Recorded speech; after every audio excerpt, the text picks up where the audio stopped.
I am going to go ahead and work on the bottom cabinet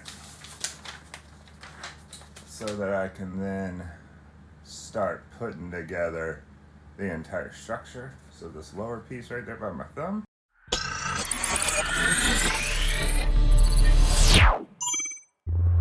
Alright, here we are beginning the lower cabinet. I'm using my Crick Foreman here to drill my pocket holes for me. Obviously any pocket hole jig you have will work here. Setting it on the 3/4 inch setting with an 1 1/4 screws. I love my machine, but obviously there's a lot of other methods, including dados, you could do here. So now I'm just getting it on the edge, making sure that I get a nice straight joint, I guess.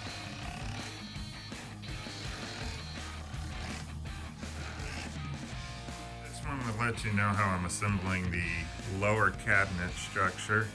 I cut a couple of spacers, put them in the middle here after I attach the sides, and use a square just to make sure it's all nice and squared up. And notice I'm screwing towards that spacer board. When you use pocket holes, they always try and move on you, and they always try to move inwards.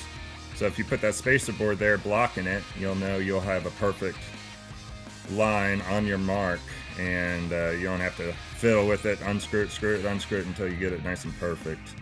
I use spacers for everything. If I don't use a spacer, I'm using a clamp to make sure that those don't move on me.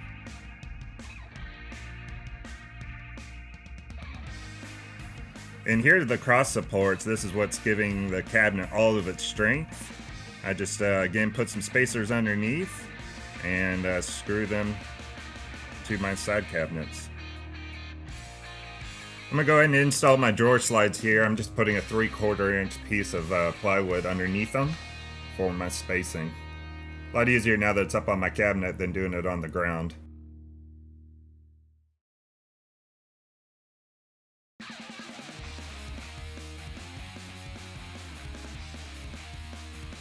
I'm gonna go ahead.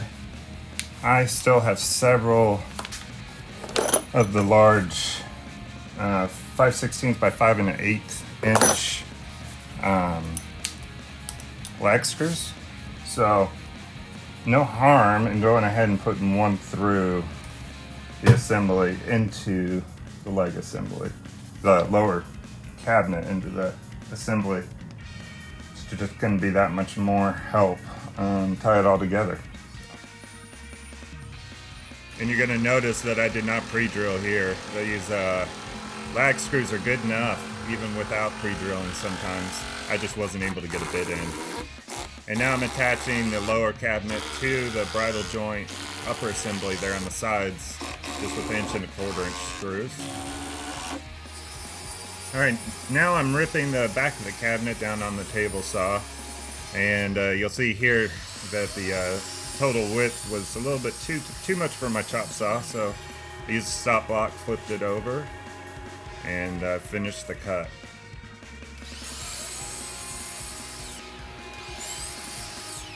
This is an important piece to make sure you don't skip out on. This adds a lot of strength to the entire structure of the cart.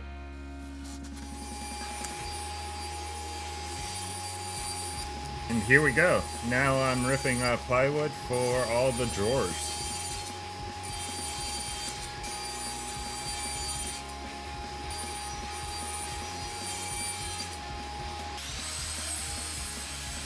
I chose here to cut them all at the same time, making sure they're all at the same lengths and making everything super easy.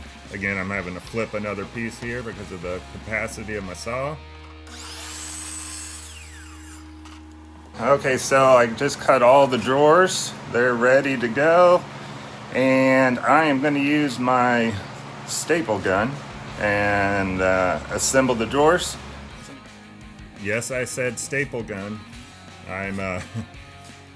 This is shop furniture, so I'm not getting fancy with super overdone joints here. I'm also using 1/2 inch here, even though I'm going to probably call for 3/4 in the plans. But this is what I had left, and these drawers eat a lot of plywood, so I'm using every bit I can. And I'm using that same 3/4 inch spacer underneath the receiving drawer slide. And that'll slide into my cabinet nice and easy.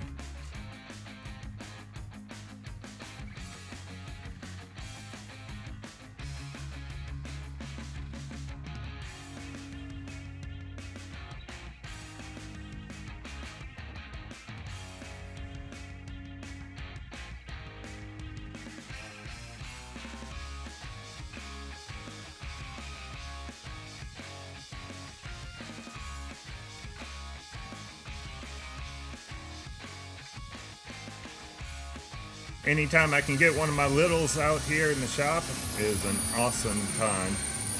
Emma's enjoying using the pocket hole machine.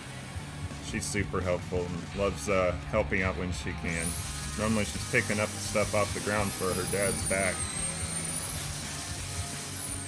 And here I am starting on the side of cabinets. Please don't pay too close attention to this process right here. I changed it a little bit, but it's reflective in the design.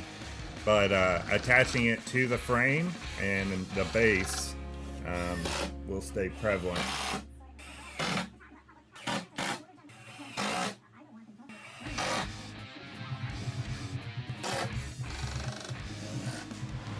Alright, so I just want to give you an update on the other side is complete, minus making the drawers.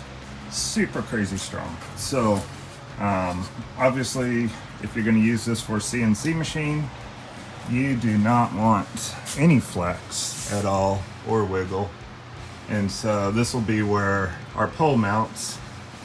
So therefore there's going to be quite a bit of inward force pulling this way, and we just don't want that to ever try and sag. That pole itself is going to add just a ton of strength. Now these drawers do not look all that large, but they hold quite a bit. They're deep and wide. They're going to be perfect for all my end mill bits and accessories for the CNC itself, as well as some of my electronics and charging cords that I will keep in these drawers. Okay y'all, so I decided to do something a little bit different here. I'm gonna build a slide out for, it can be an additional writing surface, or you can actually, depending on your laptop size, which it'll fit most, put your laptop in there and close it up. I'm gonna frame something a little bit different. I'll show you what I'm thinking. So pretend this is upside down. So just like a normal drawer, and then add, I think, 2 cross braces evenly spaced out. We'll go here, 4 inches of space. I left an inch gap back there, and that will allow for any cable runs, power, HDMIs, anything like that. Here I am branding the right side of the cabinet with Foxhall Woodworking's logo. He was an absolute awesome person to team up with on this project. Check him out on Instagram and Facebook and YouTube. He does awesome video editing and also design work for all the plans that you're going to see here with the links. We got the table off the assembly table thanks to my wife and Harbor Freight hydraulic lift. It is heavy. Make sure you bring a lot of friends to help you with it. I'll also link on JP's site how I attach the caster wheels.